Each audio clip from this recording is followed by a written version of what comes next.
What up, guys? I hope you're excited to listen to another episode of the Backroads and Bonfires podcast. This one was awesome. It was loaded. My buddy Thomas came on, huge Nebraska fan. We talked the Iowa-Nebraska game coming up, broke it all down, gave our thoughts on who could win. Also, just share the sheer joy that we're having that our teams are actually performing in March Madness for essentially the first time in our lifetime as friends or as fans, and like being old enough to really be a fan. It was awesome. From there, we went into some food trends and social media things that are annoying us. And then Burke and I, rest in peace, Chuck Norris, in honor of Chuck Norris, shared our favorite Chuck Norris jokes from that iconic time back in the early and mid 2000s when Chuck Norris jokes just went to the moon. And then we end it with maybe our favorite draft we've ever done, talking millennials, high school cars. You all remember it. The Chevy Lumina, the Pontiac Grand Prix, maybe a Ford Ranger, maybe a GMC Jimmy. Yeah, you millennials, you remember all those awesome cars from the late 80s and 90s that filled the parking lots when we were in high school. I'm so pumped for this episode. I know you guys are going to love it. Enjoy. Hut hut.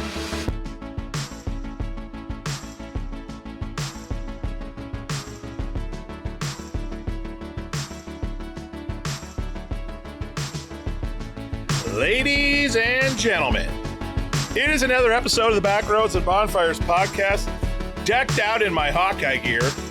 Thomas's gear isn't as flashy, so you can't tell it's Nebraska. But this is an exciting episode. We are recording this on Wednesday, March 25th, the day before, almost, let's see here, 21 hours from now, Iowa and Nebraska play in the Sweet 16. Houston will run out of Busch Light, guaranteed, no doubt about it. And I'm fired up to be here. We're in the Vista Paint Studios, a wonderful company in Stormike, Iowa. You get paints, stains, varnishes, 10% off, right, Burke? If you mention 10, I give it a 10. If you mention the podcast, 10% off. I had a couple people use it this week. How much do they save? 10,000? One of them did it on an order over 1,000. Another one did it on a single can of paint. Hey, just out there saving money. One of them can save enough money to buy a pack of gum. One of them saved enough money to buy a steak dinner. And that's what we call lovely. All right, ladies and gentlemen, excited to be here. We're going to kick off this episode talking some sports. Thomas, my lifelong dear friend who tragically chose the wrong team when we were little to root for, the Nebraska Cornhuskers, is on because we got a massive game happening tomorrow night in Houston, Texas. Improbable. Like, the fact that Iowa and Nebraska are both in the Sweet 16 after Iowa not being there for 27 years, buddy, and then Nebraska never even winning a tournament game until this year. I was there to witness both games with you in person this year at your house in Des Moines. It was an amazing weekend.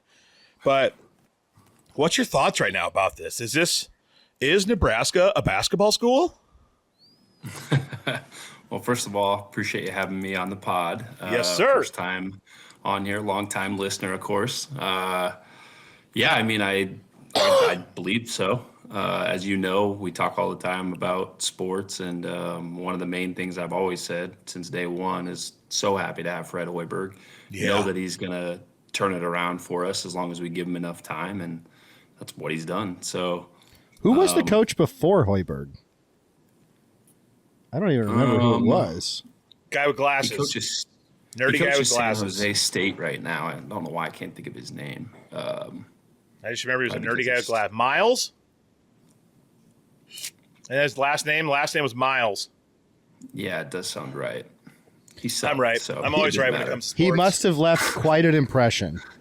Yeah, he didn't leave an impression. I promise you that. Yeah, no, but excited about the game. Definitely think it's 50-50, right? I mean, you played twice in Iowa City. You lost by 3, and at home it went to overtime before winning by 9. So anybody's game. Man, I'm fired up. Feels like a toss-up. It really does. Iowa and Nebraska, I feel like, match up so well. Nebraska probably got more experience, like Division I level experience, obviously. But like each of them have like a really good shooter, really good point guards who make smart plays.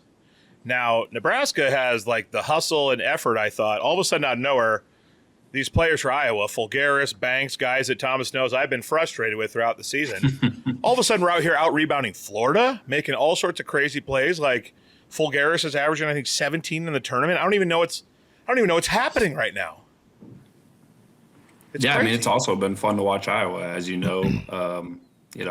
My dad's cousin, he's my second cousin, Wade Lookingbill, played for Iowa. Yep. So as much as it's always hate week for the football side of things, I cannot cheer for Iowa during football. But from a basketball lens, I've actually cheered for Iowa State, no different than I had Nebraska. So it's a little, going to be bittersweet because obviously I want Nebraska to win. But if they don't, oddly, I probably will be cheering for Iowa to move forward. So was it a little bit of whiplash for for Husker fans to like you grew up your whole life hating Iowa State, and then all of a sudden like they just jump conferences and you're like, now I don't care about Iowa State, now I guess I gotta hate Iowa? Because Iowa State Nebraska used to be the rivalry with the guy next door, and then all of a sudden it feels like Hawks Nebraska is like there's more hatred than Iowa State Nebraska used to be. Am I wrong about that? Or no, you're definitely correct. I mean, I think a lot of it has to do with success, right? I mean, transparently in the 90s, we beat both these teams pretty often, and we've kind of got our butts kicked for the last decade by Iowa specifically. So as a Nebraska fan and a diehard one, I can tell you, this win means a lot because it kind of feels like you can kind of get the monkey off your back for what's happened the last decade. Mm-hmm. The football... So Thomas and I and Thomas's brother, another friend of ours, are in a text thread together. And during football season, the texts are entertaining, is a good word. Steve and I sending LOLs. Can't believe that somehow Nebraska found a way to lose that game. They'll turn it around. I think they'll turn it around. But basketball, this could be, I tell you what, this could be quite the rivalry for the next 10, 15 years, potentially. I don't think our coaches are going anywhere. If the schools can keep upping their pay and matching if some other people want them to come, I don't think they're going anywhere. I think they're long haul Nebraska, Iowa. Is Hoiberg on the list of UNC? Has his name been floated? I haven't seen it. I haven't seen his name been floated, and just from what I see, I believe that the only school he'd go back to is Iowa State. So I was happy to see TJ's interview today because he literally said, I'm staying here.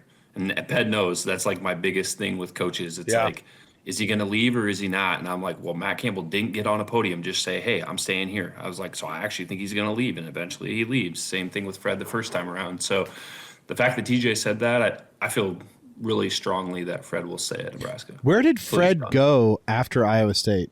Bulls. He went to the Chicago Bulls, yeah. That's head coach of the Bulls. I guess I didn't realize that those two were directly next to each other in his career resume. Floyd went Iowa State Bulls. Hoiberg went Iowa State Bulls. Both got fired pretty quickly. How many college coaches have jumped to the pros and had success? Brad Stevens did after his run at Butler with the Celtics. Did Brad Stevens have success as a coach, or has he had much more success as a front office guy running the organization? As a front office guy, for sure. Yeah. He did have some good years. Patino went to Boston and then went back to college. Billy Donovan? Mm-hmm. Billy Donovan would be one. He was at Oklahoma City. Yeah. Donovan's name's actually getting floated now because he's at the Bulls, and the Bulls just seem to not take winning seriously anymore. So they're now it's that's luxury. Probably a reflection of Reinsdorf. Could be, but at the NBA, you don't have to do any of this recruiting, chasing down donors. It's luxury travel, luxury this and that. But maybe he'd be happier in college. I don't know. Football has even less coaches, I feel like, they go from college to pro. Saban couldn't even cut it in the pros. Mm-hmm. Well, Thomas is a big-time Dolphins fan. Are you really, Thomas? Oh, yeah. One and done. He was 8-8, and Miami jumped right back. Explain to me the path to becoming a Dolphins fan growing up in rural Iowa. Hamer is, too. Huge. Is it Dan Marino, or what was it? It probably was, but whoever my dad liked, right? So, you're getting woke up when you're 8 years old and on a Sunday and get to watch the game with your dad, and that's how it's always been. So actually, a couple of years ago, my brother and I, we took my dad to his first Dolphins game for his 60th. So they played the Jags in the opener and kicked the game-winning field goal. It was a really cool moment. So, do you have any idea why your dad is a Dolphins fan? He was a big Larry Zonka, like the 72 Dolphins stuff. I mean, he was a kid when that happened, so I think that had an impression on him. I would enjoy listening to stories of how people become fans of teams, especially if there's an interesting story to it. Growing up in Iowa, it was kind of nice that like you literally could just pick any pro team you wanted. Yeah. Like all my friends that grew up in Minnesota in college, they're like, I don't know, you just kind of have to be a Vikings fan, I guess. Nothing was really forced on us. You literally could just pick any team you wanted to if you live in Iowa. Mm-hmm. True. Do you have an NBA team, Thomas? Oh, yeah. I'm a Lakers fan. Hardcore. Yeah. Me, Thomas, Timmy, and You're Aaron. a Lakers fan, Adam? Ride for the Lakers. He is. I like to give Adam a hard time because he literally never talks about the Lakers. It's because I talk about him with Thomas in our sports thread. That's his comeback always. Is, I just don't talk about it with you. I was a Broncos fan, a Braves fan, Atlanta Braves fan, and Seattle Supersonics, and they might be coming back. Oh, okay. Yeah. Okay. Nice. People kept telling me to pick a new team, and I said, no, they're going to come back eventually, and then it'll be awkward when I have a new team. Yeah, exactly. Way to ride or die. So, Thomas, where are you watching the Husker-Hawkeye game? In your living room? The only place on the planet, in our basement, the same way we watched the first two wins with my brothers side by side. Nobody else going to be with you, just you and your brother? I mean, Ped and Joel were there over the weekend. Obviously, if you've seen the video, we were going pretty crazy. Is your dad a Husker fan? Frager land. So, yeah. Your dad's a Husker fan? Oh, yeah. Big time. Yeah, so Thomas's brother, we like to give him a hard time and say that his basement is cursed. The amount of, Nebraska losses he has watched down there, and then when he leaves, they win. And so we were over there, and Aaron was, giving us a hard time because let's go over to my place, watch in my basement, big TV, hang out. I mean, Thomas has a big TV in his basement, too. And we were like, nope, got to stay, Aaron, and they won both games. We'll never know if they would have had the same outcome if we were in his basement. All right, this is going to be a super dumb question. So I just have a bunch of streamers, and apparently I don't have any of the premium streaming packages. So the only March Madness I've watched is at work, or I had a 1 hour free preview. Okay, so I feel I'm keeping tabs. I'm always watching the Gamecast, but who did Nebraska beat in round 2 again? We beat Vanderbilt. They played an SEC title game against Arkansas. And they beat Florida by 15. Mm-hmm. Walk us through the half quarter that rimmed out. Oh my God! Did it feel like finally it went your way? Because it usually feels like that shot goes in. No, it absolutely did. Right. I mean, we watched all the games at my house, and the first game of the day was Santa Clara, Kentucky. So I already watched that half quarter go in, so I already knew what it looked like. And so we were down there in the basement and going over it. And I guess for me, it was the coaching side of things and the fans. I haven't heard a crowd that loud in a neutral site maybe ever in the NCAA tournament. So it was insane. I felt like we jumped out on them early, and then it was 4 or 5 minutes left. I think we were down 64-60. And I was just turning to my brother, and we kind of had that feeling it's been a good run. Mm-hmm. And then Fred slapped a 1-3-1 zone on, and I felt like they kind of looked lost and had one little last wrinkle that I felt like got us over the hump. And then after that land, I've seen that video probably 10 times that Ped took of us that's online. And I could see my brother's face being like, wait, you're on top of me we won, but we haven't won. We just watched what happened in Santa Clara, Kentucky, right? So the second video, I don't know if you ever posted that, was watching that half-court shot. And it was, I mean, everyone's seen it. It's as down can be without going in. So my heart almost sank. The still shot that a cameraman on the opposite baseline took, where the shot clock says 0, and the ball is literally it has hit both sides of the rim. It's right in the middle of the rim, and it looks like it's going straight through the hoop. The fact that shot somehow did not go in is unreal. Unreal. And now, Ped, Iowa had not been in the Sweet 16 for 27 years. Yep. And it finally went your way, where he hits the corner 3. Were you also it pinched me? I can't believe it actually went our way for once. Yeah, I was freaking out. After sending 800 negative texts throughout the game. Which Chad loves to point out how negative you are about the Hawkeyes. Chad has no idea. He has no idea, honestly, how bad he has no idea. I think it's all a defense mechanism, because if they do falter and fail, you can say, I told you so. And if they succeed, you get to join. Like, it's win-win for you. Steve told me that I have Fran McCaffrey PTSD. You have Todd Lickletter. Those were rough. Those years were rough. Yeah, I stood right here in this living room and just screamed for like 2 minutes straight. I was sending text messages that made no sense. I was shaking, thinking of who I can call and talk to. And the fact that it was a 1 seed, now, definitely the worst 1 seed, but the fact that it was a 1 seed was just, I couldn't believe it. And me and Thomas and Aaron and Steve are texting. The Backroads are texting. I'm sending other friends texts and OMGs, exclamation points. They did it. I can't believe they did it. It was amazing. It was a great feeling. Well, and you had said, so I listened to the pod. You had said that Iowa was going to lose by 30 and Florida was going to have like 30 offensive rebounds. He said it in all these text messages too. Yeah. Don't mistake it. I legit thought. I can tell you, like, I actually said before the game, I actually think they have a shot. Here's why. Thomas did. Thomas said that Iowa, he thinks that they could beat Florida. And what'd you say? Yeah, I definitely did. Do you like you're on drugs? I told him he was on drugs. Whatever you're taking, you got to stop.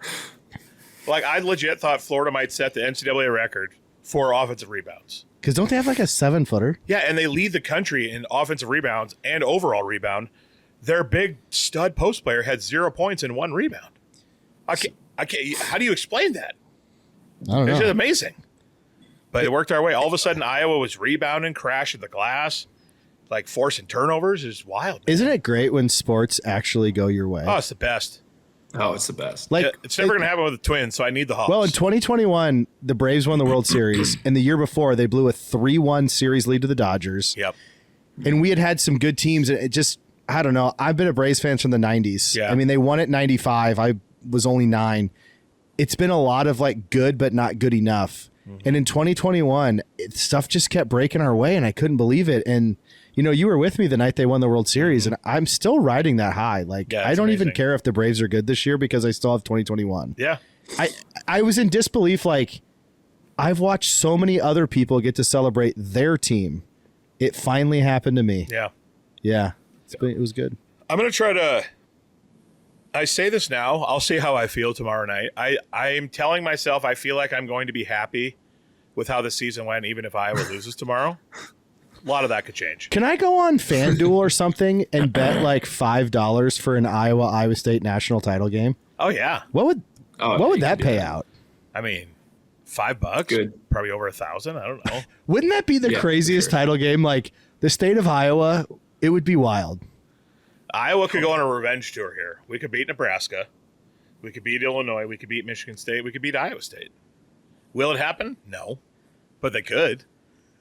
This reminds me of in 2003, we almost got a Red Sox-Cubs World Series when both were still fighting their curses. Yeah. And we missed out, like neither one of them made it, but we almost had that. An Iowa State national title game would be, we'd have to shut the state down that day. Yeah. Just nobody go to work, everybody stay home, get ready for the game.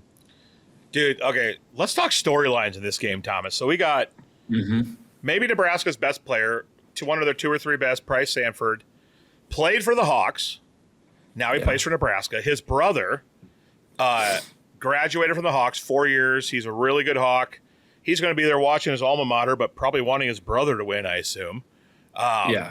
We got J.R. Koch, who played for the Hawks, was a starting power forward the last time Iowa made the Sweet 16. Now his son is here hitting 4 threes in the second half to beat Florida. The storylines are wild in this game, which I think only makes it that much better.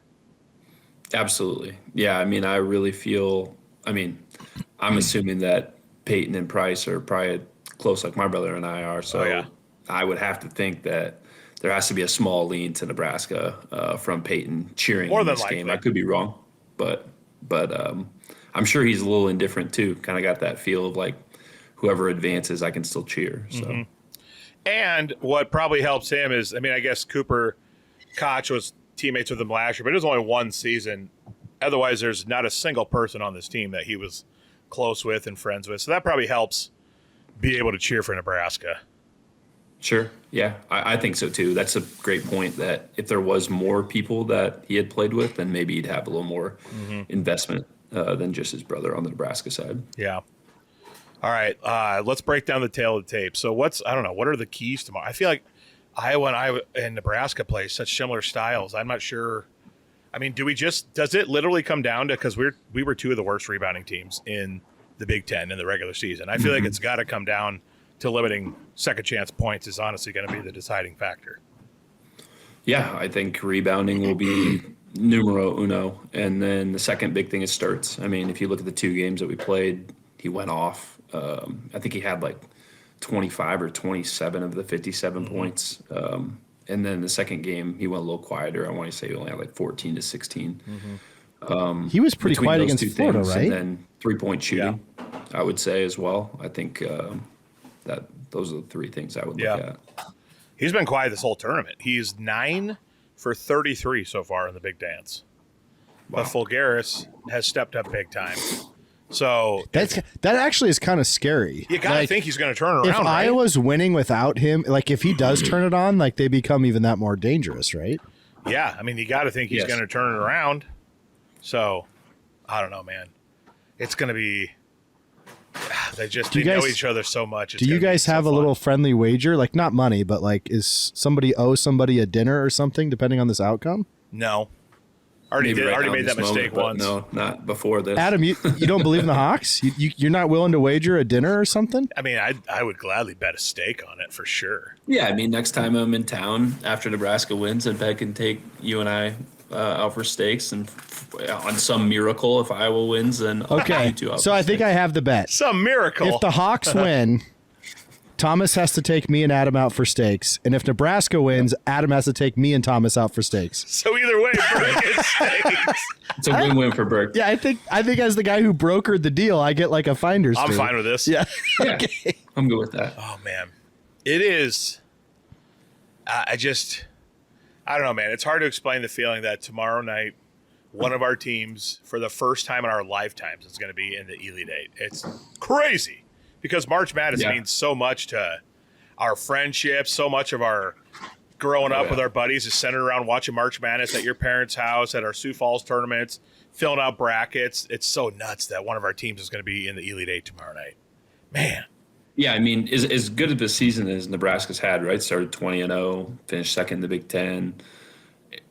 To be in the Sweet 16 was still a surprise. And to get to the Elite Eight would be unfathomable. Never even won an NCAA tournament game before this. I'd heard a lot of stuff in text messages and in person from friends and family leading up to this. So. Thomas, you know who picked Nebraska to get to the Sweet 16? You did. This guy. I did. So did I. Did too, just to be clear. But, so did I. And of course, I'm actually doing very well in my bracket this year. Of course, the one year I finally decided, let's be realistic, don't be a homer, and don't pick Iowa. What the heck? I picked them every other year. I should have known as soon as I get McCollum, get Fran out of there. Ugh. Can you imagine if Penn would have gone on a run and Penn and Iowa had a chance to play in the Elite Eight? Penn made the tournament, didn't they? Yeah, and they were in Iowa's region. Oh, that'd have been good. They lost to Illinois first round. Damn. Yeah. All right, Thomas, so what's your prediction tomorrow night? Obviously, what do you think about 75-70 Hawks? No. I'll say 65-62 Nebraska. All right. I do think it's going to be low scoring. Honestly, yeah, I probably am with you there. It's going to be in the 60s. Obviously, I'm not picking Nebraska. So you said 65-62? Yeah. I think I'm going to go 68-60 Hawks.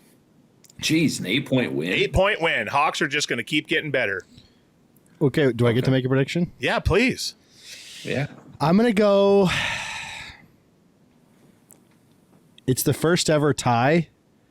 No, I'm kidding. With little knowledge of ball that I have, I'm going to go 72-68 Nebraska. 72-68. All right. And I'm giving the edge to Fred, to Hoiberg. All right. Yeah, but I think it will be very close. A lot more experience in McCollum at this level for sure. Can I? Okay, I want to ask Thomas a question, but you can edit it out, or Thomas can say, "I can't believe you asked that question. I'm not answering that." Okay. Okay. Sure. I heard a story that when you guys were kids, on the way back from somewhere, you put your butt in Mike Pedersen's face while he was driving. Did that happen? It may have happened. Yeah. Yeah. And in that same trip, might have been some shenanigans when we were and sixth graders. Mike had enough by the end of the road trip. My dad dropped Thomas off by parking our van in his front yard. driving over the curb into the front yard saying, "Get out." Do you remember this, happened. Thomas? Yeah, that definitely happened. And it was because a mooning or something may have happened to the driver, Mike Pedersen, on the car ride. Yeah, while he's driving. While we were driving back from Not Kansas great. Sorry, City, Mike. we went to the Dean took a bunch, let Derek bring friends, and we went to the Eddie Robinson Classic, the Seneca Wallace Florida State game. Oh, yeah. He was on the way home from that. Where if replay existed, Iowa State wins that game. Yeah, I bought Florida State gear, and me and Thomas were cheering for Florida State That's classic Penn. in the stands. What a jerk. I will even this out with a story of me with Thomas's dad. Was it 2001 Miami, Nebraska, or was it 03 title game? 02, 01 or 02. Okay. I can't remember which one. Miami, Nebraska title game. By the way, I picked that score 100% on the nose to win like a college football pool thing we did like in high school together. As Miami kept scoring, I mean, if someone did this to me, I'd probably absolutely knock them out. If someone was doing this to me during an Iowa game, every time Miami scored, I'd go into the room that his dad was in and dance around and holler and yell. And after like the fourth time, his dad had enough and like came into the living room and tackled me to the ground and was acting like he was going to punch me, like light taps. But I could tell I took it too far and fired him up. Probably shouldn't have been such a gloating jerk. I mean, I think back again to that Braves World Series run, had a Dodger fan or somebody been coming into the room and taunting me every time something bad happened, like I would lose it. Oh yeah. I would lose it. You gotta have some self-awareness. Yeah. A Dodger and Yeah, actually as a kid, go Ed ahead. and I had none. You had none. We made each other's parents mad No so many self-awareness. times. Yeah. In 2020, when we blew the 3-1 NLCS lead to the Dodgers, a Dodger friend texted me after Game 7 and was like, "Hey man, that was a heck of a series. Like your guys' team was really good." And I did not say something very nice back. Yeah. I was just like, don't say anything. Like I just had my soul crushed 5 minutes ago by a team I know you love. Like, don't freaking talk to me right now. Mm-hmm. I actually probably should apologize to that guy because he was. Nah. Don't do it. Yeah. I'm always fascinated by the stories of your guys' friend group. It just sounds so entertaining. It's pretty wild. Yeah, it's pretty wild sometimes. Probably can't be posted sometimes, but yeah. The nice thing is me and Steve and Thomas and Aaron in our thread, I will say, obviously we throw some jabs out and maybe a couple times we say something a little too much, but it's pretty cordial. So your guys, the four of you have just taught college basketball? Like football, college basketball, just sports. Almost all sports. That's your go-to sports thread? Yeah, that's the one. It's just Okay. all we do is talk sports. Depending on what the season it gets, obviously it gets a little quiet in the summer. We don't talk a lot of baseball because then that's kind of more me and Hamer like baseball. But yeah, honestly, like the four of us will be texting throughout the whole game tomorrow night probably. And I'll say stuff about terrible call. That's garbage. Refs love Nebraska with them in the thread, and they might say the same thing. But it never like gets like angry. It stays pretty cordial for the most part. I hope Nebraska gets an offensive rebound on the first possession, so Adam will just. I'll lose it. McCollum needs to bring me in. I'll teach these kids how to rebound. This is pathetic. 100% we'll get one of those texts. Yeah. Get the Burke does 8-6 under 15 timeout being like, it's over. I just see the way the rest of the game's going to go. It's over. Nothing sets Adam off worse than a post player not being aggressive enough. Yep. 100%. Can't have it. Thomas did tell me he said enough with the negative text. He's like, they got a shot to beat Florida. Calm down the other night. Yeah, I did. I'm an emotional fan. Yeah. All right. So Thomas says 65-62. I say 68-60 Hawks. You said 72-68 Nebraska. Correct. And no matter what, you get a steak. Yeah. All right. It's a good deal. Any other thoughts about the game tomorrow, Thomas? No, I really don't have much else. I'm just probably won't sleep tonight, normal stuff. Tomorrow is going to be the longest day of all time. Oh, yeah. Yeah. Like every hour is going to feel like 2 hours while we're waiting for that tip off. Man, I can't wait. I am so glad I'm not on worship team this week because we would have had rehearsal tomorrow. I'd have been skipping. No doubt about it. I'd have skipped. We have a home track meet tomorrow. I can't believe they would do that. Cancel it. There's Nebraska and Iowa fans on that track team. Cancel it. I'm sure the kids will have their phones. I mean, This isn't 2005, so like they can all just watch it on their phones. This is true. We actually didn't. Oh, that gives me a thought. We Go didn't ahead. know Iowa. We had a hitting workout with our baseball team that night, and I just assumed because I listened to Adam, that Florida would win by 30. And we were like picking up and getting ready to leave. And a kid shows me his phone and it's like a 2-point game with like 25 seconds left. Yeah. And then we were all like gathered around one phone and everyone's like, I can't believe this. We all thought it was just not even going to be a contest. And Crazy. So we all gathered around one phone to watch the end of that game. You want to know what's super cool? I had 2 more thoughts. One just came to my mind. That inbound play that we ran to get Sturts coming off the screen from Tate Sage to get the inbound, the head up the sideline. Identical play that you and I ran against Kansas. The inbound play where Kajoa Helgba got it off the screen, up the court to Farouk-Manesh. Now, I don't think Farouk-Manesh was supposed to shoot that 3 like Fulgaris was supposed to, but he took it anyway. Exact same play. As someone who's not like a great basketball mind, I've really enjoyed reading just everyone's opinions of that last play. And like a lot of people think Florida handled it really poorly. They should have made Sturts catch the ball going away from his own basket. Yeah. Some people were criticizing why was Florida pressing at all. I don't know. I'm not smart enough to know if that's a good take or not. But. Yeah. You can press, but I mean, the fact that you chased a screen with 8-10 seconds left, you just don't do that. You just go over the top. You wait for him to come back to you. It's very normal basketball play. But I mean, you probably got a lot of pressure on you. I mean, you're supposed to beat this team by 10 plus, and you weren't, and you might have panicked. Yep. My last thought, how goated, you mentioned 2005. How goated were the teachers that put March Madness up on the TV in the Mr. Philmeyer. Just the best. Loved it. Okay, so loved it. Jesperson or Farouk-Manesh, what's the more famous shot in UNI history? I think it's, oh my gosh. I think it's for sure Farouk-Manesh.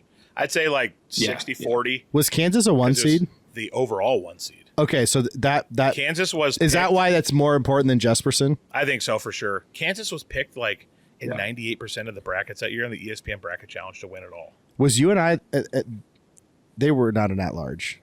They were an at-large that year. Because I think it was Wichita State or Creighton. I think Creighton won with Doug McDermott, won the conference tournament, and then Wichita State and UNI were both at large. That was kind of the last. And Missouri Valley got 3 teams? Yeah, that was like the last of the Missouri Valley heyday. Like, it was a good conference. Okay, so what's the most – is this shot against Florida the most famous shot in Iowa history? Because easily. Up until then, what was it like Luke Recker in the Big Ten tournament? You have that buzzer beater. You hit 2 in a row. Man. Bohannon's against Purdue was just in the conference tournament. It wasn't go to the Sweet 16. In my memory, this is the biggest shot, easily. I would say now, to go to the Sweet 16 in 99, Dean Oliver makes one of the most amazing plays. The ball gets tipped out off a rebound. He catches it, one hand behind the back, passes it to who was running down the court? Like a 45-year-old Jess Settles? Jess Settles was running down the court. And it's like a behind the back, perfect bounce pass that Settles catches and dunks to win the game. And the place went bananas. And then they gave UConn a run the next round. UConn went on to win the national title with Rip Hamilton and Khalid El-Amin and them. They lost by 8, but it was pretty close the whole game. So is there a famous shot in Nebraska history? You saw it. Probably the Frager layup. The Frager layup. No joke. That's got to be it. Yeah. I remember being young and watching Ty Lue and Tony Battie. Those teams play a little bit, but nothing like this. Ty Lue went to Nebraska? I did not know that. Yeah. Wild. He's one of our all-time leading scorers. And Ty Lue and Tony Battie never won a March Madness game? No, I don't even think they made it. Oh, interesting. Yeah. So, all right, Thomas. Well, we'll be texting a lot tomorrow. By the time this comes out, people will know the outcome, and so they'll be able to say which one of us was right, which one of us is wrong. Sure. No matter the outcome tomorrow, just know that I love you, and I'll be your friend again sometime. No, I love you too, and appreciate having me on the pod. And one last thing, unrelated to sports, Tom and Jerry, a 14 seed. That is crazy. I can't believe they did it. Did you think they were underseeded, or just can you not believe they won it? I texted you right away. I said, I don't care what Jared said. I mean, it's his opinion too, but I was like, there's no way Tom and Jerry's 14 seed. But I had them in the Elite Eight. I didn't have them beaten Rugrats, I think is the 1 seed. I love Rugrats, right? You're talking to a 90s kid. So, dude, I think I had Rugrats winning the whole thing for my own personal preference. I did not do that to Tom and Jerry to like be funny. I literally was like, It's like a 60-year-old cartoon. Who's watching this? I thought Magic School Bus would kick the crap out of it. I didn't think it had a prayer to beat Magic School Bus. I couldn't believe it. And I do think partway through it became like it became a life of its own to like, let's get Tom and Jerry through this. Could be. I mean, do you honestly think it's the greatest kid show of all time? No.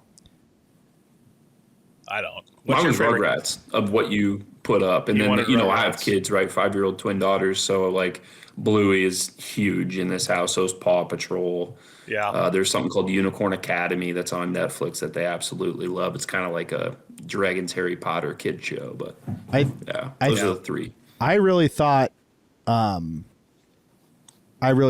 Turtles would be a cakewalk to the Final Four. I really did.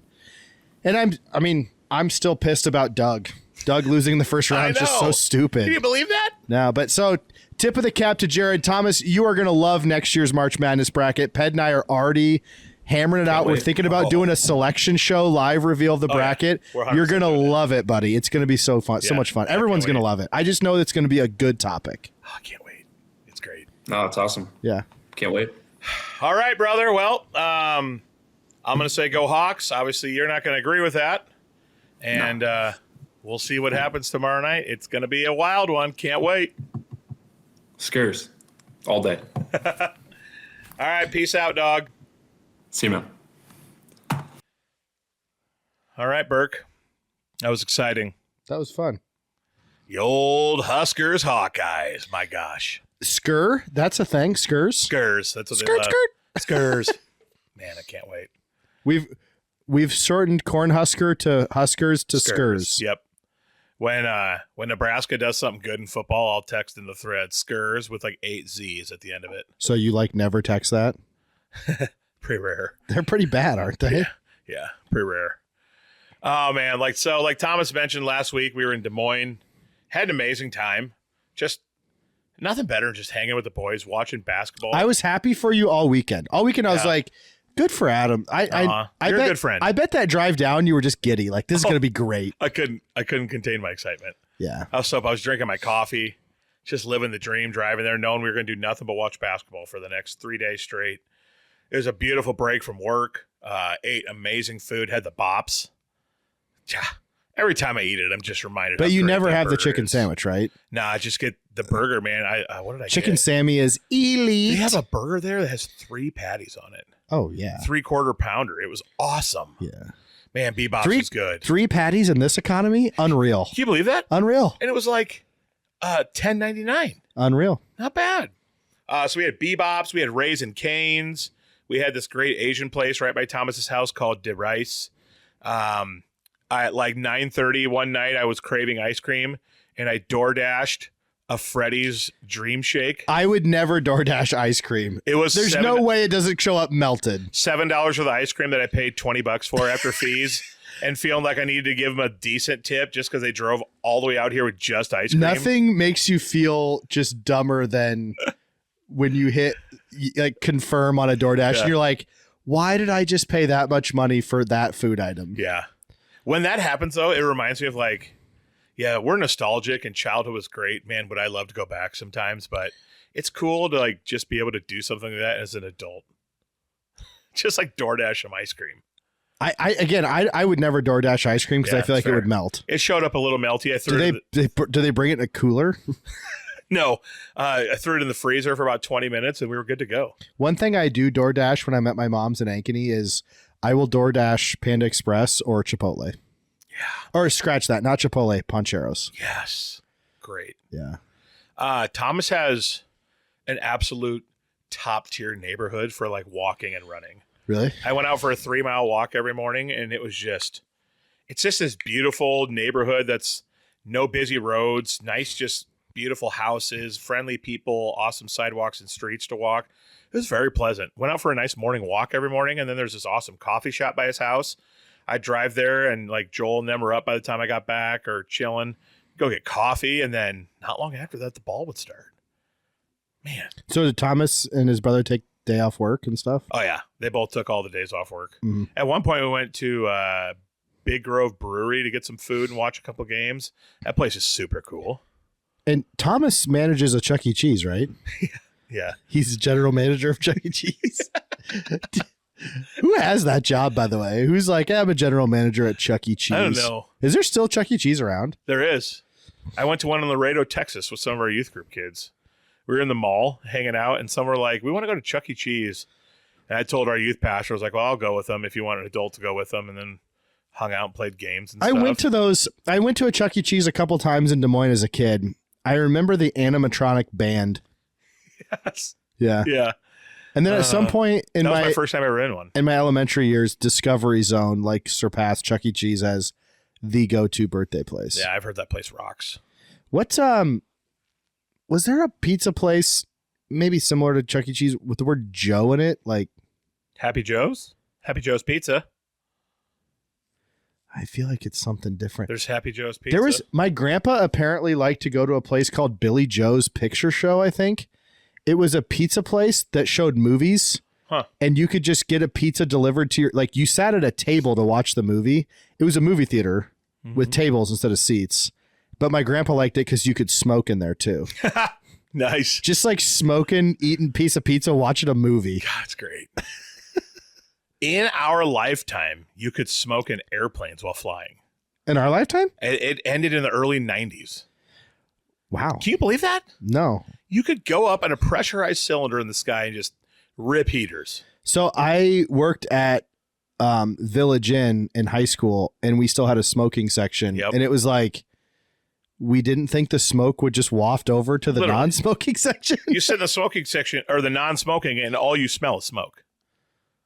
Yeah,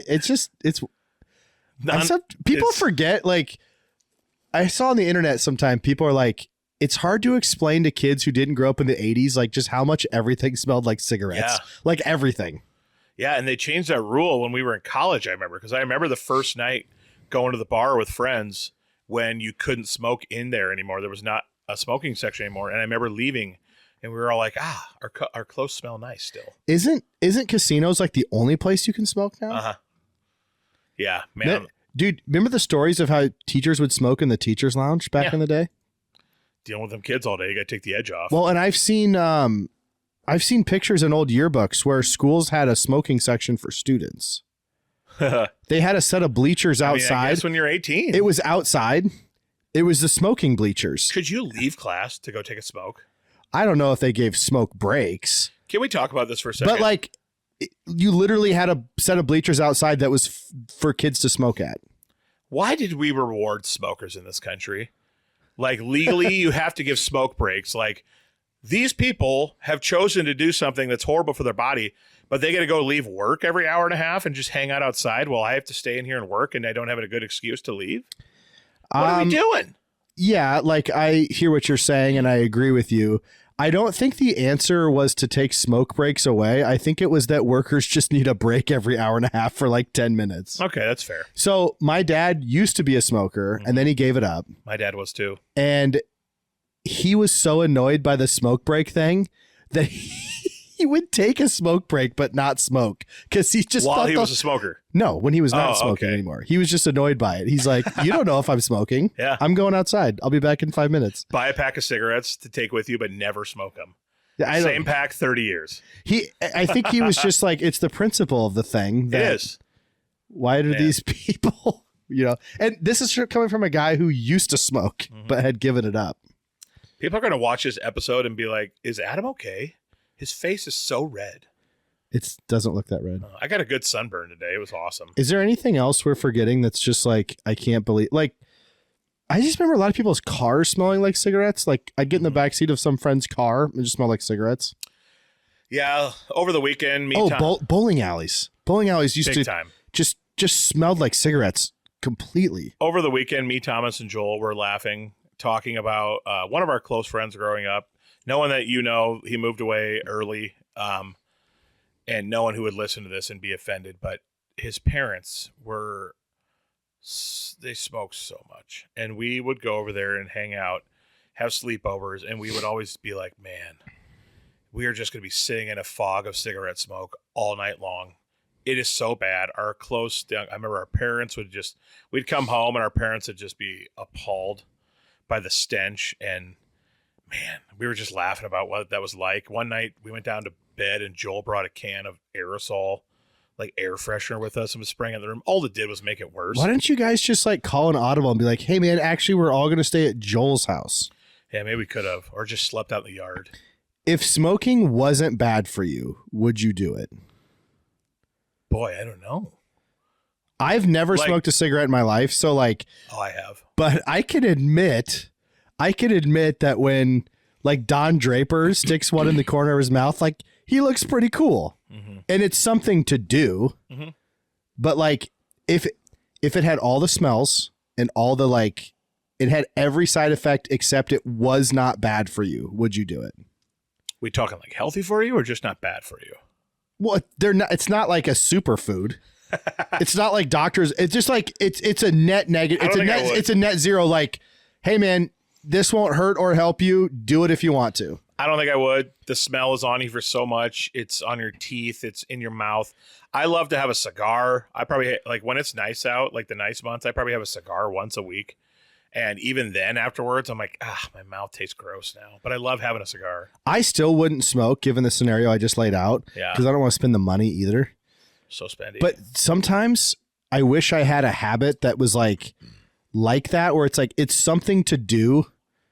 Like when you're just standing around talking. Yeah. It's like, it would be weird to just chew sunflower seeds when you're talking to somebody. But for some reason, like, in movies, when someone's doing something dramatic, they like light a cigarette, take a drag, and then say something like, guess we better buckle up. Yeah. You know, like you can't like spit out 2 sunflower seeds and then say the same line.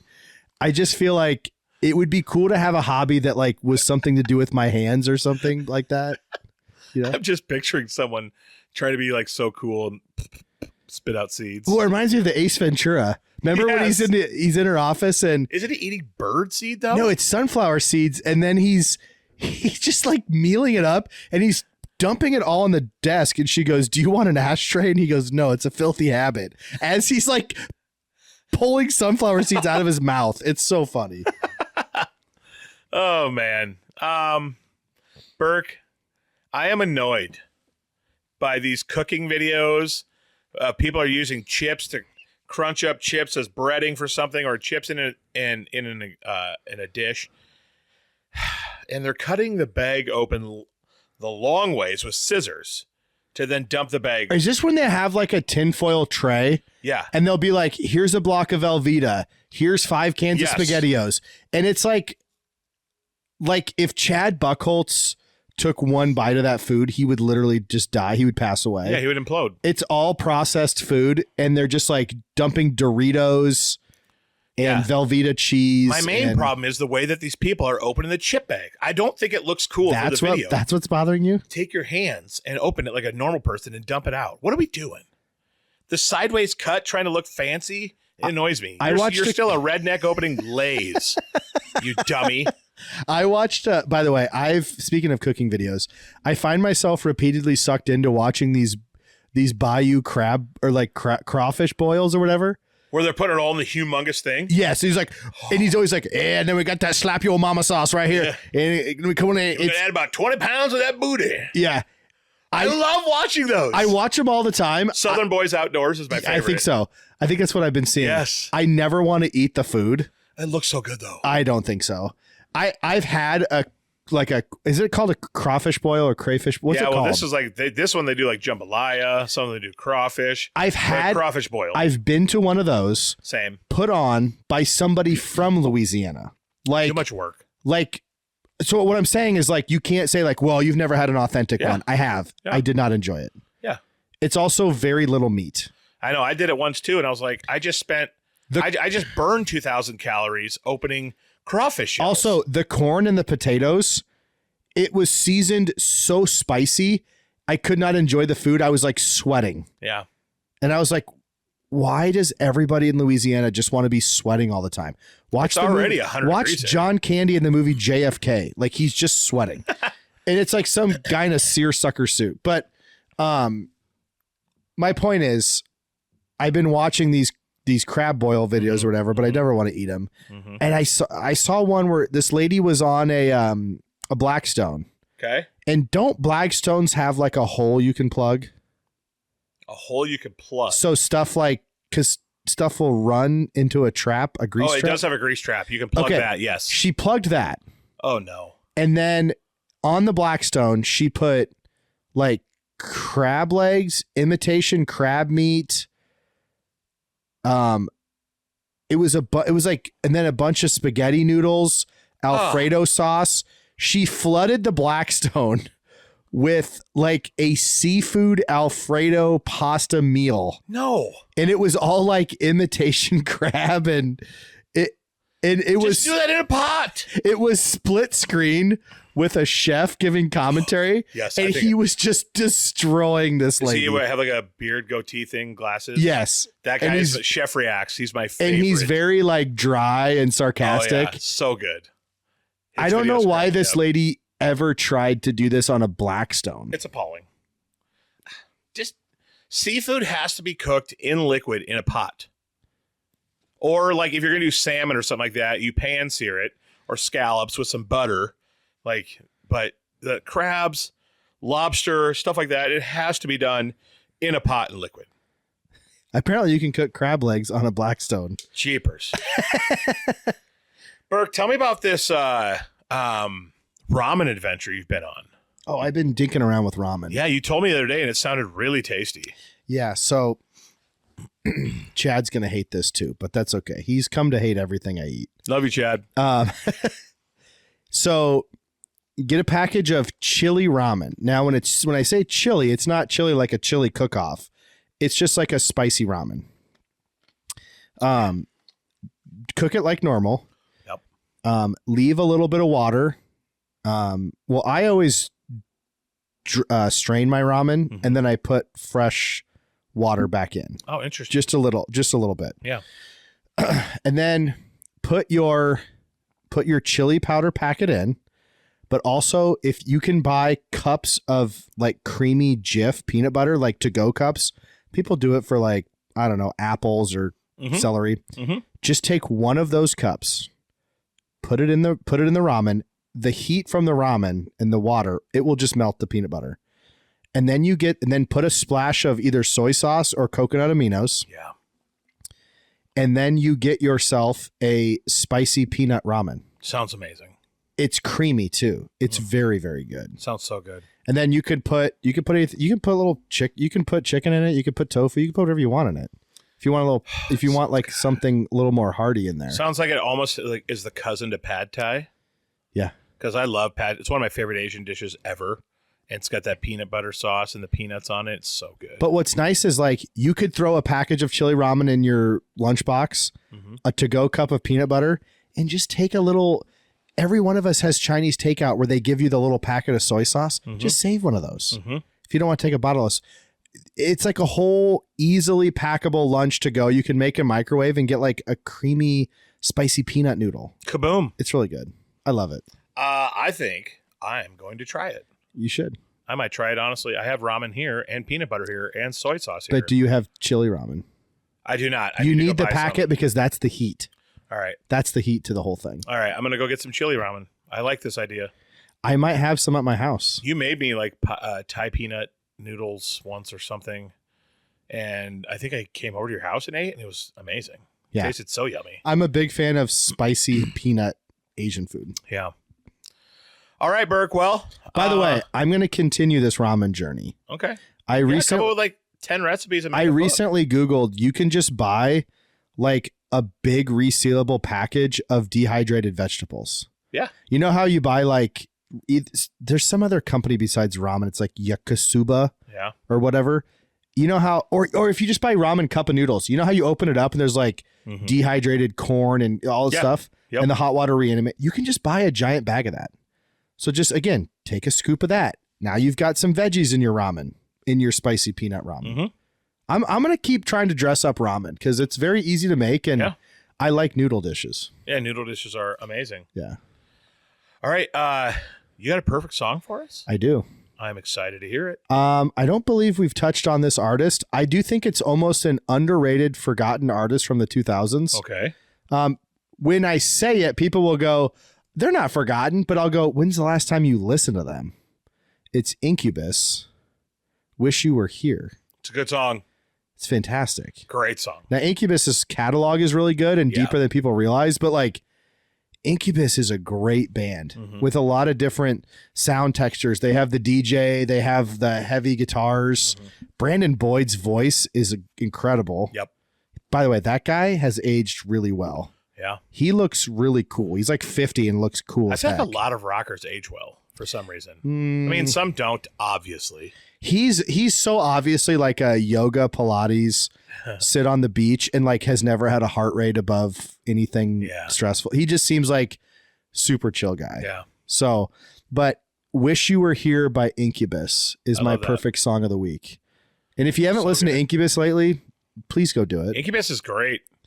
They're really good. Their album Morning View, big album for high school me. Love it. Yeah, they were big. Loved them when we were in high school for sure. Sometimes I get worried that my mind has faltered and I'm saying a song that I've already said before. No, you're good. This is why you make your list. Update it weekly. I know. So then all you have to do is look at the song you're choosing and it's not on the list. You're good to go. I know, but I didn't do that for like 6 months. And now I have to go back to old episodes. Why didn't you just do it as you went? Because that makes too much sense. I'm not that smart. I love it. So I'm worried someone's like, dummy, you said Wish You Were Here by Incubus like 4 months ago. I'll remind you if we're doing one that we've already done. I will like a steel trap up here. I will sit down and like dig through old episodes. I need to do that. Kabuya. All right. Before we talk about our next thing, I want to mention Power Solutions. Please do. Power Solutions, a wonderful company powering your life through electricity and doing it like no other professional in this area can do it. They are the best at lighting your house. If you want permanent lighting, it's all the rage right now. I've seen a lot of houses getting permanent lighting on them, and it looks very cool. I was actually driving home from Bible study last night, and I thought the cops had someone pulled over in Elta. Turned out as I got closer to Elta, there was a house with permanent lighting, and their lights were going off, and it looked awesome. So Power Solutions does that. They are your one place to go if you want permanent lighting installed. Also, they can power your shop if you're building a shop, a little man cave she shed in the backyard maybe, or in the basement. You want to install some cool wiring for lights and stuff. If you want to do anything like that, they also deal generators. So hit them up for generators. And it's not just a winter thing here. We might lose power during tornadoes and thunderstorms in the summer in Iowa. So have a generator, talk to Power Solutions, and they're getting ready to do their Ride for a Cause for one of their employees that's going to raise a ton of money. So these are companies that do great things that you want to work with, just like Vista Paints, who you want to buy stuff from. They're family-owned, wonderful companies that give back to their community. All right, Burke, because we were talking about Power Solutions, we have to talk about a powerful man who left this earth over the weekend. That's right. Mr. Chuck Norris.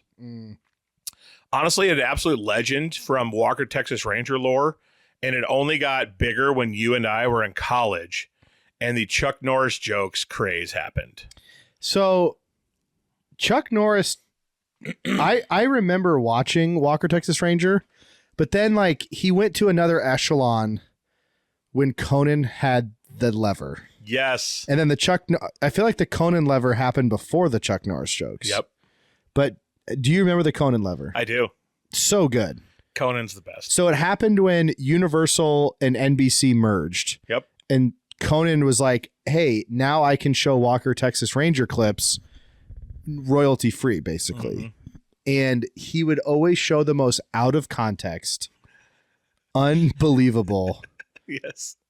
And it always make you wonder, like, I don't remember Walker being that ridiculous of a show, but he's showing me these clips that make me question, like, who was writing this? Isn't the famous one where Haley Joel Osment just goes, yes. Walker says I have AIDS? Yes. To Wilford Brimley. Yeah. Wilford Brimley, hey, little man. And they have a fun conversation. Then all of a sudden, out of nowhere, super sad music hits the background. He goes, Walker says I have AIDS. We're like, what? Hold on. Where'd that come from? There's the one that made Conan get up and walk around and then go lay on his couch because he was in just disbelief and shock, was a guy telling a kid to jump, I'll catch you, and then getting out of the way and letting the child slam into the ground. And Conan just, I'll never forget, dude. He stands up. He's beside himself. He walks around front and lays down on the couch like he needs to take a minute. It's It's so funny. We're watching that after this episode. It's so good. Yeah. Yeah. So the Chuck Norris jokes, though, almost feel like crazy, like a rebranded Bill Brasky. Remember Bill Brasky? Yeah. Oh yeah, I'm Bill Brasky. But Bill Brasky was dead. Yeah. And they would always toast Bill Brasky, but he was like Paul Bunyan. Like the claims were crazy. And Chuck Norris jokes are almost like that. Here's what I want to know. When something like this just as an absolute craze that takes over, when you and I are in college, coming of age of social media, still not like a bunch of viral stuff yet. Do you think this just started like by some friends sitting around in a living room somewhere on like a college campus, and then all of a sudden they tell their friends and they tell their friends and just spreads and becomes this phenomenon? I don't know the origins, but I know this. I don't know the origins, but in college, I remember us just basically Googling, and someone just had a website of these jokes. So someone must have made a website. They weren't. I don't know if the website was like where they started though. Okay, but we just Googled Chuck Norris jokes, and it was probably some geo sites or GeoCities or something. Well, I thought before we get into the meat of the episode, we could. I have a couple honorable mentions too that I want to mention first, but then we'll list our 5 favorite Chuck Norris jokes in honor of the legend passing. By the way, do you want to know how I found out Chuck Norris died? Last Saturday morning, I go to Walgreens after I stopped and got some coffee after my walk because I needed to get some toothpaste and lotion. I ran out in my travel bag. And I walk up to the counter, and the guy who works at Walgreens is maybe 50-year-old gentleman, super nice, and he's like tears in his eyes, emotional. What? And I walk up, and I put my stuff down and goes, "Hey, how you doing, sir?" I go, "Good." He goes, "Well, we lost Chuck Norris." The guy working said it to me, and he goes, and he starts telling me, I'll never forget the fight between him and Bruce Lee. That changed my life. And he started getting emotional, and he was talking about what Chuck Norris meant to his life. And he was like crying. And he told me that Chuck Norris died. Is there any celebrity that would cause you to cry if they died? None. I don't think so either. I thought maybe I would at Kobe, and didn't happen. And Kobe died. Boy, if it didn't happen for Kobe, and that's like unexpected, dramatic, out of nowhere, and I didn't then, so I don't think no. I can think of some celebrities I would be bummed. Sure. I just don't know that any of them would move me to tears, and that's not because I'm like anti-celebrity. It's like I don't know them. Yeah. So I walked out of that Walgreens, got my truck, and I texted the Backroads thread and said, I think Chad had maybe beat me to it that said Chuck Norris died. Yeah. But that's how I found out. All right. My first honorable mention. Do you have any honorable mentions? Or did you bring 5? I wrote down a bunch that I think are funny. All right. So my first one is an honorable mention. I'm going to list Chuck Norris can kill your imaginary friend. Let's see. I wrote down. Okay. Here's an honorable mention. Chuck Norris doesn't follow fashion trends. Fashion trends follow him. Yeah. And then he turns around and kills them because nobody follows Chuck Norris. My other honorable mention is Death once had a near Chuck Norris experience. I just find that so this funny. is one I remember from college. Chuck Norris doesn't go hunting because that implies you might not get something. Chuck Norris goes killing. Yes. What else do you have outside of your top 5? Oh man, I got to narrow this down. These are all good. Chuck Norris once sued NBC, claiming Law and Order were the trademark names of his left and right legs. I remember that one. That was one I just remembered from back in the day. Yeah. There was one I said in the group chat that is so nonsensical and makes me laugh every time. It was amazing. I'll list it as an honorable mention. It was amazing. Just in case anybody's offended at it, but you shouldn't be offended at a Chuck Norris joke. No. It makes no sense, but my friend Dana and I died laughing at it. Every year on his birthday, Chuck Norris picks one baby to throw into the sun.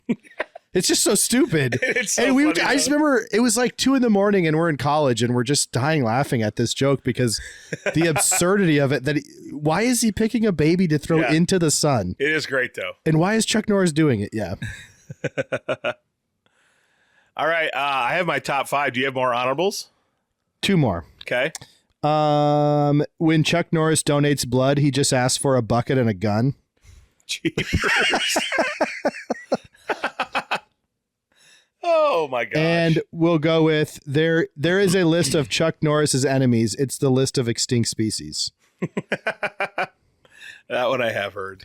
Hopefully, our top 5 we don't have any overlaps. I wonder if we will. All right, my number 5. It takes Chuck Norris 20 minutes to watch 60 Minutes. Love that one. My number 5. Chuck Norris had a stunt double, but he was only used for crying scenes. I've never heard that one before. That's great. I laughed hard when I read this one. Chuck Norris plays Jenga with Stonehenge.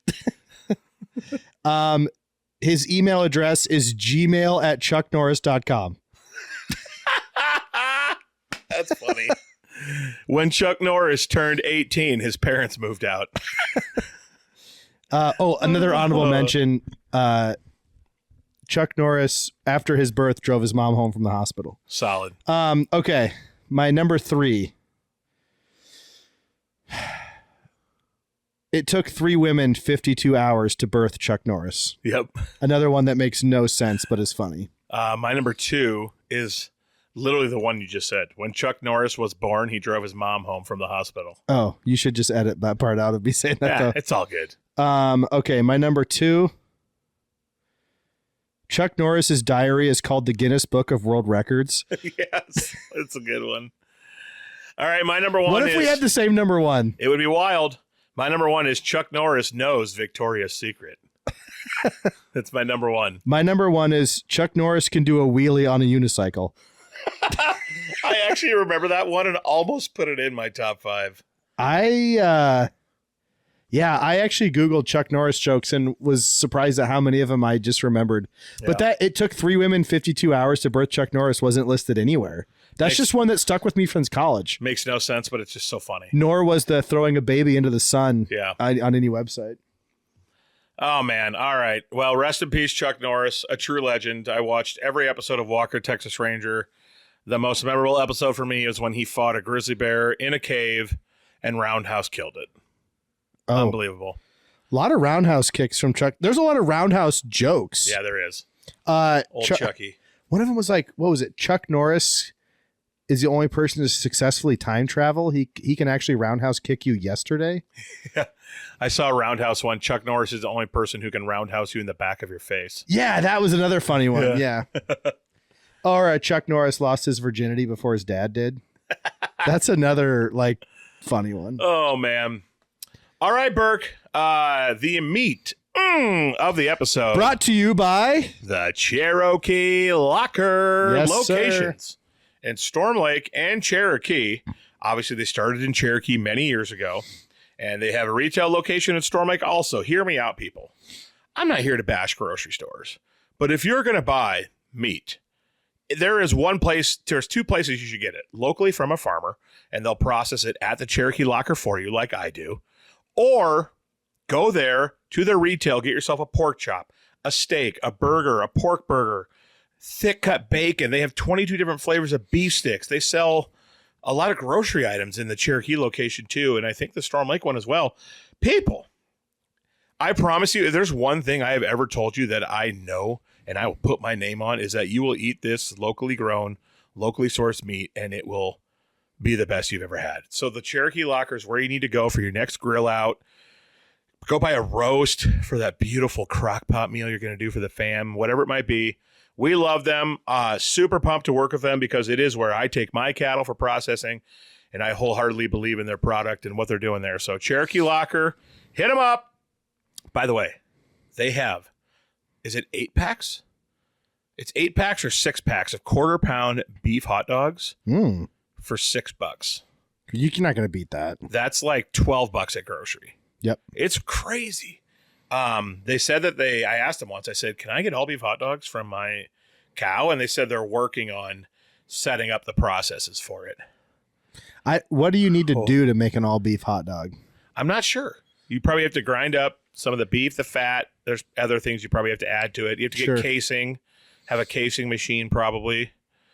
The day that's possible, oh my gosh, I'm going to be so happy. How happy will you be eating a Pedersen beef all beef hot dog?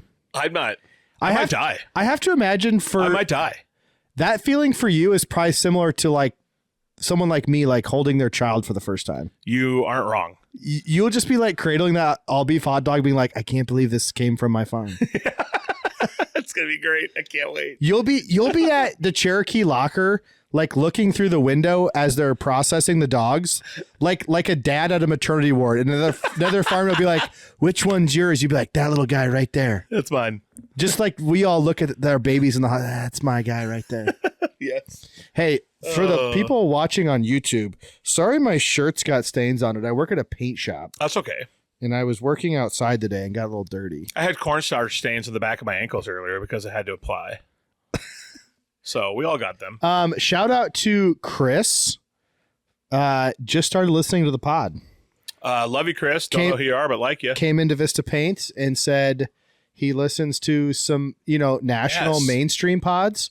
But he is really liking our pod because he said, there's just not a lot of podcasts that talk about where you live. Mm-hmm. And he's like, no one on these national podcasts is going to talk about Northwest Iowa. Nope. So shout out, Chris. Thanks for listening. Welcome to the Backroads and Bonfires family. Glad to have you, Chris. Hope you find nothing but smiles and joy from this. And tell your friends, buddy. May the wind always be in your sails. Absolutely. Absolutely. All right, Burke. The meat of the episode is a doozy. It's good. We are going to do a draft of high school cars, but for millennials. Yes. From our high school days, around that time frame. And my gosh, what a list it was. Half these aren't even made anymore, I don't think. No, I don't think so. Or maybe 75% aren't made anymore. I wrote down 22 cars. I wrote down quite a few. We're going to do a draft of 5. 5 each, and then we'll just start banging out some honorable mentions afterwards. But I rank mine 1 through 12, something like that, so that I can just go down the list and pick them as they get taken. This one I didn't. Sometimes you got to just go on vibes of the how the draft is going. I'm going to let the list speak to me here. Could be good, could be bad.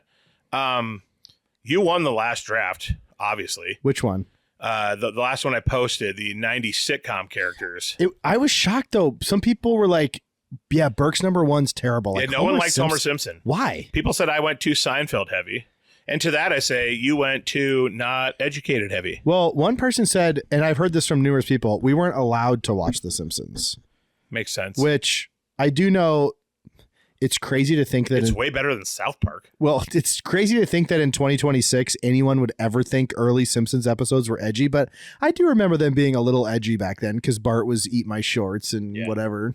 But yeah, I guess if you weren't allowed to watch The Simpsons, you didn't get to experience how funny Homer Simpson was. It was good. So do you want to go first or do you want me to go first? Snake draft.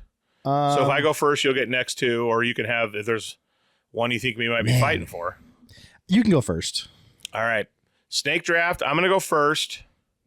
See, I want to take mine, what I drove, but it wasn't. That would not be wise. It wasn't as popular, so I'm not going to. What I think I'm going to take. I'm going to be so mad if you take my number 1. Is what, in my opinion, was the most driven car by kids when we were in high school, and I think it was the coolest. Uh-oh. And I think it's the 1997 Monte Carlo. Oh, that's a great pick. I had the 1995 Monte Carlo, but they're probably very similar. Yeah. A lot of my friends had them. A lot of kids in Elta drove Monte Carlos. I feel like in my town, it was like you were doing pretty well as a family if you had the Monte Carlo. Yeah. I'll never forget. It definitely was not like a hand-me-down car from your parents. No.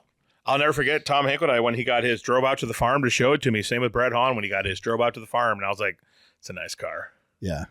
So that's my number 1 pick. My brother drove like an 86 Monte Carlo Super Sport. Like the muscle car version. Great car. Okay. All right. Your first and second picks, Wait, Mr. Burkhardt. Did Tom Hinkledye have the Dale Earnhardt Intimidator version? No. He had a white LS, and Tom put a bra on it. Oh, you have to put you have to put a car bra on the Monte Carlo. You do. I think Tom did bra, Brett did no bra, and they both went spoiler. Oh, okay. I think so. The Monte Carlo, man. Is this a car you rammed? No, that was Tom's. I think it was an Oldsmobile Cutlass. Okay. Just absolutely smoked it. All right. My number 1 pick. I still think it's a cool car, and I will go to my grave believing it's a cool car. Okay. It's the 1999 Pontiac Grand Am GT. Ah, great car. Car was sick. I saw the 4-door version in Storm Lake today. I was like, Are you serious? man, that car was sweet. Yeah, it's an amazing So car. I had a 99 Pontiac Grand Am, but it wasn't a GT. It was an SE. Okay. Which did not have the 6-cylinder engine. Yep. I did have a spoiler, but I just, when my mom and dad were in high school, they all had Chevelles and Camaros, and my mom's like, I don't know, just like nobody thought they were like going to be classic cars. She's like, they were just grocery getters with big engines in them. Mm-hmm. We didn't hang on to them. Mm-hmm. And then I wondered, like, okay, so what's that going to be from our generation? And it doesn't seem like there is one.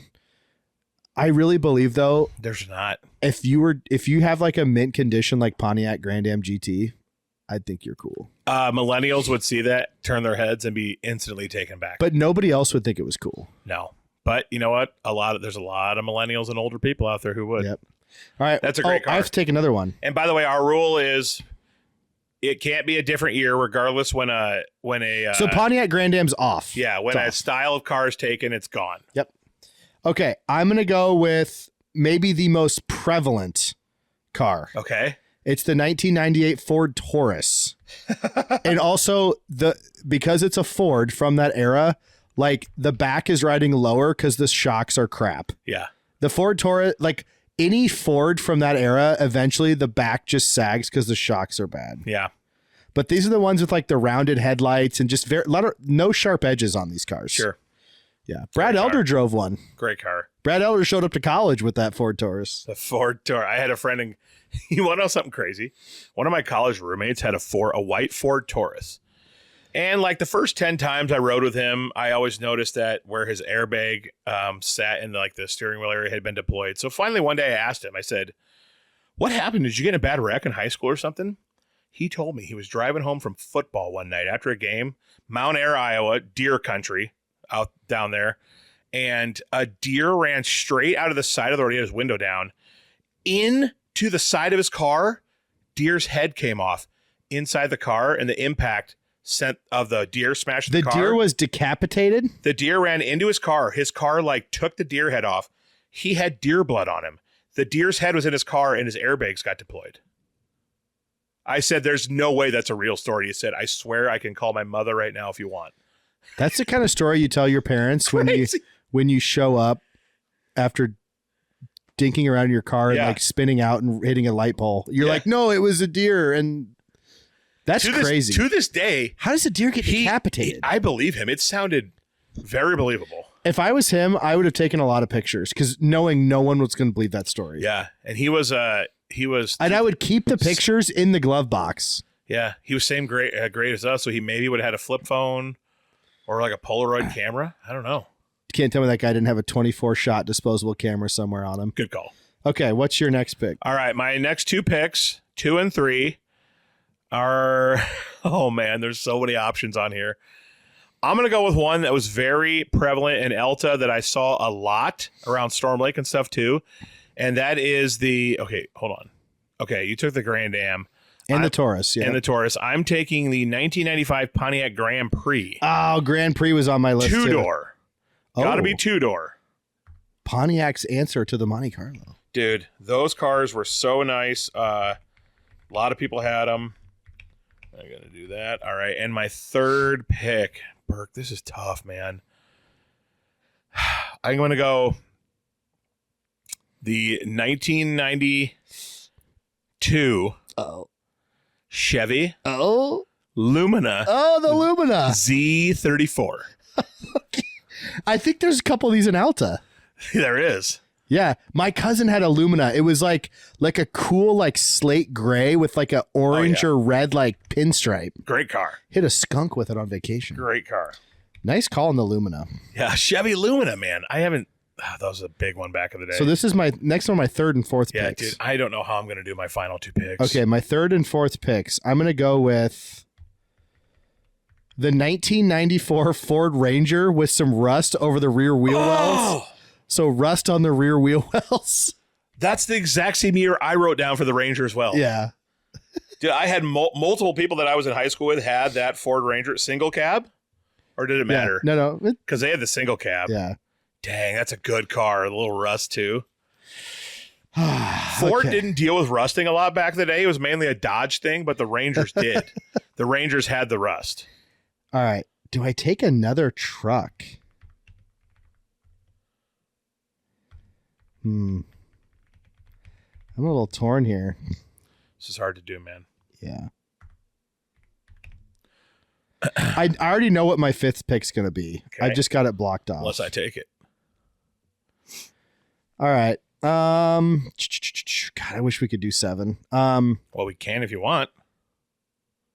Let's just stick to 5. Let's make it. Yeah, really I know. elite. Let's make it elite. I think you're right. I got to take the Lumina off because you did take that. All right. I am going to go. I think I know what you're going to take. Okay. Right? I don't know. Do you?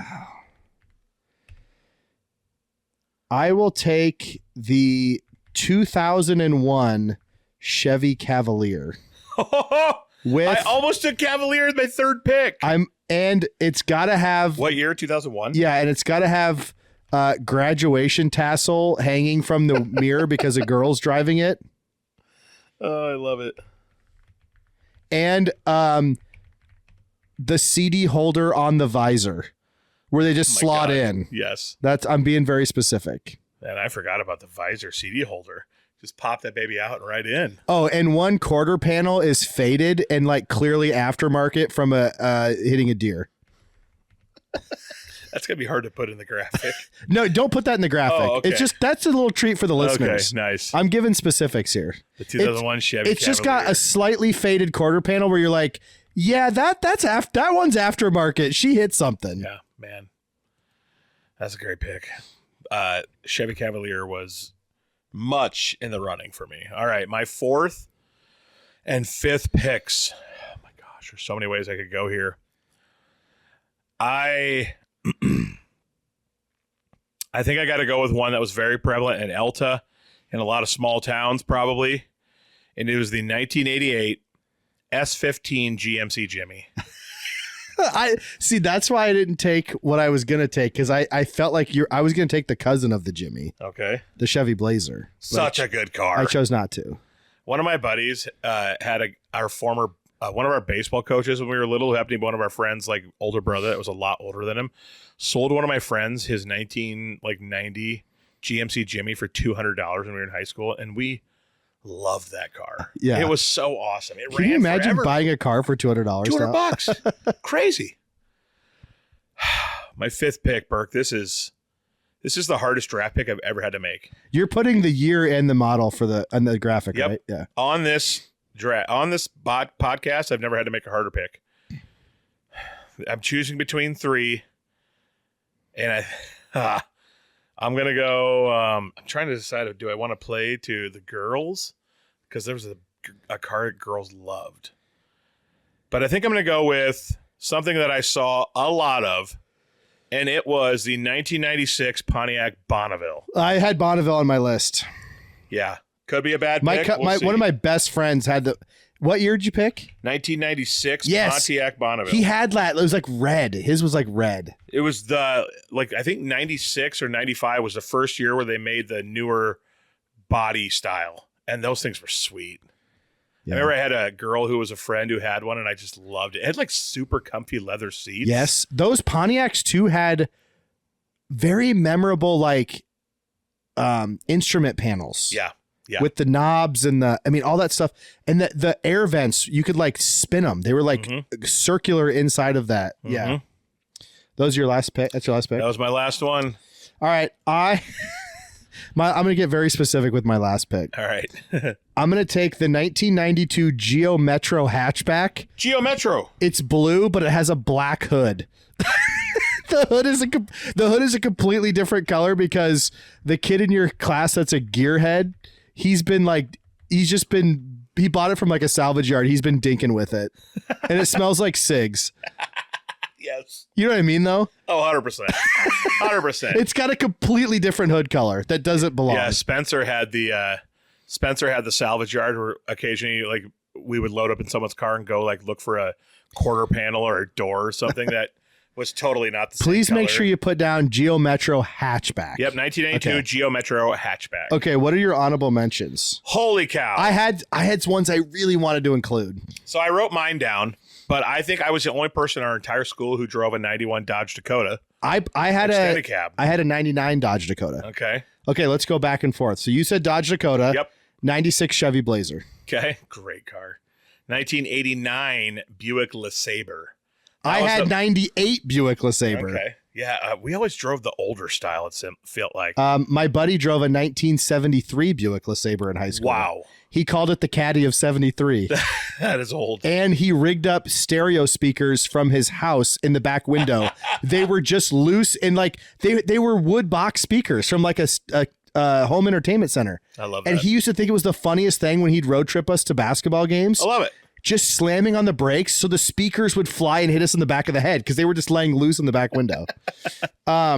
Okay, I'm going to go with the 1996 Ford F-150, kind of a boxy Yep. I literally had the same year down. project truck. Yeah, I had a buddy who had one. It was awesome.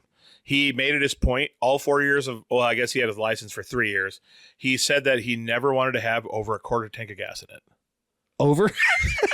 Every time I was with him, we were running on fumes. I once had a friend stop at a gas station and with two empty pop cans and put 10 cents of gas in. That's how broke he was. 10 cents! He put 10 cents in to get home. The 1990 GMC Sonoma. What is that kind of... Sonoma is essentially like... Is it an SUV? It's kind of like an S10 pickup. Oh, by the way, the Chevy S10. Yeah. That's another one that It should is. be It's on on my list. It's on my list. The 1994 Toyota Camry. Yep. All right. So here was what I was debating for with my fifth pick. The 1996 Pontiac Sunfire. Because all the girls wanted a Pontiac Sunfire. 1998 Sunfire on my list. All the girls wanted a Sunfire. Yes. My cousin had a Sunfire. I knew many girls in college and high school who had Sunfires. It was a girl car. Like, was a girl car. I don't know how to explain it, but like It was like dudes didn't drive Sunfires. No, it was the girl car like pre the Bug, I feel like. A dude could drive a Cavalier, which is essentially the same car, but like the Sunfire convertible. And it just doesn't Sunfire. Sounds girly. I'm sorry, but like also it's a hot girl car. Yeah. Like good-looking girls back in our day drove a Sunfire convertible. Yeah, they did. And their dad was rich. Yeah. Sunfire's a great car, man. And all the It was almost my fifth pick. And Now all I'm the- thinking I should have done and it. all the panels matched. Yep. I Okay. should have done it with my fifth pick. Damn. My next pick, I take Sunfire off because you said that. The 2000 Volkswagen Jetta. Ha! Great car. I love that era Jetta.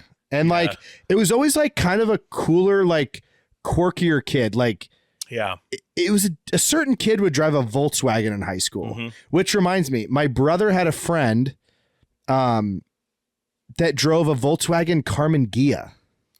That is not common. No, his friend Austin, which I'm pretty sure one of the cars the Zodiac killer drove was a Carmen Ghia, which Austin was not the Zodiac. But Yeah, that we know of. it was so funny to walk through the parking lot in high school and be like, what a weird car. Yeah. Like, it was so weird. I love that. My next one is the I picked that. The 1995 Jeep Grand Cherokee. Very square bodied. I wondered if I should put a Jeep in here. Yeah, I had a lot of friends who had them. Very square bodied. We loved them. Mm-hmm. Honestly, like a couple years ago, I was looking at 90s Jeep Grand Cherokees, like decide if I wanted to buy one. They're so nice. They are. So what else you got? I have two more. I have the 1996 Oldsmobile 98. The car was the model was called the 98, Yes. but yeah, Oldsmobile. What was the boxy? Was it the Cutlass Sierra? Like Yep. that was boxy. That's what Tommy drove that I hit. Yeah. Looked like a Buick LeSabre. I only have one more. How many you have? Like 5, 6. Okay, fire off yours. The 95 Mustang. Yes, I almost put a mid 90s Mustang. Yeah, honestly, easily the worst year for Mustangs, in my opinion. No. They're so tiny. No, the mid 80s were the worst. Okay, I guess I haven't seen 80s. When they looked like Ford Escorts. Okay, that's disgusting. They were all hatchbacks and didn't even look like Mustangs. I have did you say a Blazer? Yes. Did you say a 94 Ford Explorer? I did not. 2-door? My buddy Nick had one. Also, I wanted one so bad. Suspension in the shot, back was shot. Yep. The 88, Chevy Cavalier, you said that. The 94 F250, which, essentially like the 150 S10. Did we say Ford Escort? We did not. That's a nice car. A lot of people had that back. It's one of those that looks like the Cavalier, looks like They all look. A lot of them look the same. What's the? What's Geo Metro? I had Wait, the you Geo said Metro that hatchback. That's right. There's a car I'm forgetting of. It's kind of like a Toyota, but there's also. Would it be the Chevy Corsica? Not the Tercel. I don't know. My girlfriend had a Mercury. Oh, nice. That looked like a little. It was like a smaller version of a 4-door Cavalier, kind of. I can't remember what it's called, but anyway. I have the Oldsmobile Cutlass Supreme, which is what Tommy drove that I hit with my truck, and the 1990 Chevy Corsica. Okay, so this last honorable mention of mine is not a specific year and model. There was always a kid that was driving a minivan. And it was so clearly like just a hand-me-down vehicle because their parents got a new one. Boy, you are right. There wasn't a lot of them, but there was like the dude or the girl that was driving clearly the old family minivan. Yeah. Shout out my buddy John Wienhold. Drove a blue minivan, like the square version. Like an Astro van? Yes. I was thinking like a Ford Windstar. And after that, he drove a Beretta. Oh. You remember Berettas? Yeah. He had massive woofers in the back. He would come to the farm occasionally, and right before turning onto my highway, he would take a sharp right into the ditch and drive to my farm in the ditch in his Beretta. I was thinking too of like Dodge Spirit, Plymouth Breeze, but those weren't quintessential high school cars. Nah. I feel like, okay, hit us up in the comments, especially when this graphic gets posted. I think you need to write this on the Facebook post. Okay. If your car's not on this list, tell us what you drove in the comments. Okay. My car's not on the list. I drove a 1997 Chrysler Concorde. Oh my gosh. Concorde. I just remembered a car that we should have put down. Okay. It's the mid-90s Dodge Intrepid. Oh, that was dude, today I actually Googled 90s Dodge cars because I didn't think Dodge really had a presence. The Intrepid was everywhere. Oh my. It rivaled the Taurus there for a while. The Intrepid honestly should have been there. The Dodge Intrepid should be on that list. But here's the thing, man, there were so many good cars we could have picked. Dodge Intrepid, though. The Dodge Intrepid, I just thought the of three Chrysler friends Concorde, who and drove the an Eagle, Intrepid. the Eagle Talon. Eagle! Those were all three like cousins. The Eagle, yes. No, I drove a Chrysler Concorde. One thing I wanted to ask you, did you have any friends who drove like Camaros or Corvettes? Like old cool classic cars? My brother's grade did. So my brother drove a 1986 Monte Carlo Super Sport. His friend drove like a 1967 Mercury Cougar. What? And his other friend drove like a 93 like Camaro RS maybe. And they all took a senior picture together. They were like car guys. My brother and his friends. It's amazing that they all had these cars. My brother like really didn't play sports. He just worked all the time and put all of his money into his car. Like good for him. He had a dope car. That's awesome. But by the time I was in high school, like one kid had a Firebird. Like my class wasn't like big car guys. Guy in the grade below me drove his grandpa died and he inherited his Jaguar. And he drove the Jaguar. He drove it to school and it was nice. Okay, so I can remember in my community, roughly the size of Altairilla, right? Yeah. There was one really wealthy family. There was multiple, but the one I'm thinking of, they were the only family we knew of that had a Jaguar. And we would literally see like at football games, we'd be like, oh, there's the Jag. Like we referred to it as the Jag because there was no other Jaguar in our entire community. And there was a guy that lived out in the country that had a Dodge Viper. And those are nice. He would put it in the school parades. Yeah. But he lived on gravel. And he had a Viper? You know that he basically idled it into town. Yeah, he drove 2 miles did per not hour. touch the gas. But maybe he trailered it. I don't know. But he had a yellow Dodge Viper, and that car was sick looking. I see soccer moms that live on my gravel road doing that now with like their 2014 Suburbans. I'm like, get over yourself. Or their Wagoneers. Get over yourself. Just drive 50. Jeez. Dude, I'm sorry, but the Viper is a cool car. It is. It's sweet. You never see them. No, you don't. It's a nice car. Man. That was super fun, Burke. I'm glad we did that. Glad we had Thomas to talk Iowa-Nebraska. This was a fun episode, man. Stuff. Great episode. Tell us in the comments. Please. What car did you drive in high school? Send What us did a we DM. What did we miss? Send questions to questions@hudupmedia.com if you'd like us to talk about a certain topic on the pod or mention a draft you want us to do. Or if you need life advice. We would love to give out life advice. Honestly, anonymous. Send out life advice. We will not put your name on it. No, anonymous. Anonymous life advice. That is one thing I've been wanting to dream of doing is giving life advice. I think it'd be so fun. And I know Ryan Russillo's like cornered the market on that. Like it's his thing. Do you remember But I want to give fun life advice. Nick Miller from New World? He has a podcast with somebody else where they literally, the whole podcast is just them giving life advice. Yeah, it's funny. Dude, I think you and I could give some pretty funny answers. I could definitely tell people to stop being stupid. Anyway, I love you guys so much. Thank you for listening. This is just so much fun. It's a passion project. It's a great time. Obviously, we'd love to see it grow and get big and have an awesome platform and use the gifts that God gave us. So if you would tell friends and share and give us a rating and review on Spotify and Apple, that helps us out drastically. So for those of you listening, just all you got to do is on Spotify or Apple app, whatever you're listening, iHeart, literally, it's so easy. Just go give a review. And if you want to take 10 seconds to leave a comment, do it. Oh, by the way, we just got a comment. I need to look it up from someone. I have no idea who they are. Left a comment rating our show 5 stars and said, love the drafts. Don't know if you guys only let local people vote on them or something, but if there's a way that you can make it so we could all vote. So I need to look into that. Where was that comment written? On Apple comments. I couldn't read it wouldn't let me click on the comment to read the rest of it. So with like Apple Podcasts? Yeah. Oh, okay. So I didn't see it all. It's called like Fat Boy Farms or something was the commenter.